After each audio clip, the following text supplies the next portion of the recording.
بسم اللہ الرحمن الرحیم۔ نواز شریف دور حکومت تھا، اپوزیشن میں شیخ رشید صاحب تھے۔ حضور کی ختم نبوت کی بات آئی تو شیخ رشید صاحب نے دکھے دل سے اسمبلی میں کہا، کہاں ہے عطا اللہ شاہ بخاری کے ماننے والے، آج حضور کی عزت کی بات آ گئی ہے۔ وقت بدل گیا، شیخ رشید صاحب وفاقی وزیر داخلہ بن گئے۔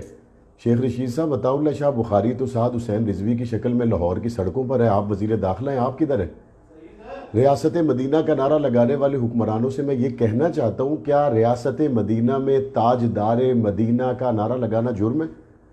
عمران خان صاحب، اقوام متحدہ میں آپ نے جس نبی کی محبت میں تقریر کی تھی، سعد حسین رضوی اسی نبی کی محبت میں یہ کہہ رہا ہے کہ فرانس کے سفیر کو یہاں سے نکال دیں۔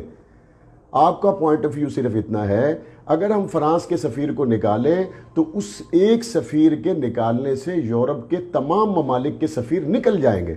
فرانس نے گستاخی کی، اس کا سفیر اگر آپ نکالیں تو تمام لوگ اس گستاخ ملک کے سفیر کے ساتھ نکلنے کے لیے تیار ہیں۔ یہ تو ہماری غیرت ایمانی پہ سوال ہے کہ وہ میرے نبی کی گستاخی کر کے بھی اتنے متفق اور متحد ہیں، اور ہم اپنے نبی کے چاہنے والے اتنے منتشر ہیں کہ کلمہ پڑھنے والی حکومت محمد عربی کے غلاموں کو گرفتار کرنے پہ لگی ہوئی ہے۔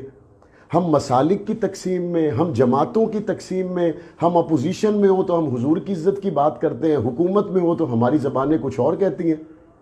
الیکشن قریب ہو تو حضور کی ختم نبوت کے نعرے لگائے جاتے ہیں تاکہ حلقے کے ووٹرز کو متاثر کیا جائے، الیکشن دور ہو تو حضور کی ختم نبوت کسی کو یاد نہیں آتی۔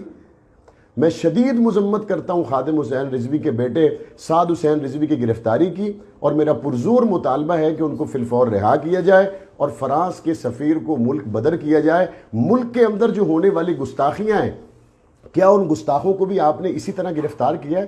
کراچی کے گستاخ گرفتار ہوئے، اسلام آباد میں گستاخی کرنے والے گستاخ گرفتار ہوئے، لاہور اور ملتان میں گستاخی کرنے والے گستاخ گرفتار ہوئے۔ حد ہے، ملکی سطح پر کی جانے والی گستاخیاں اور وہ گستاخ آزاد ہیں، ملکی اور عالمی سطح پر گستاخوں کو پروٹیکٹ کیا جا رہا ہے، اور گستاخوں کے خلاف ملکی اور عالمی سطح پر آواز اٹھانے والوں کو آپ پکڑنا چاہتے ہیں، کیفر کردار تک پہنچانا چاہتے ہیں۔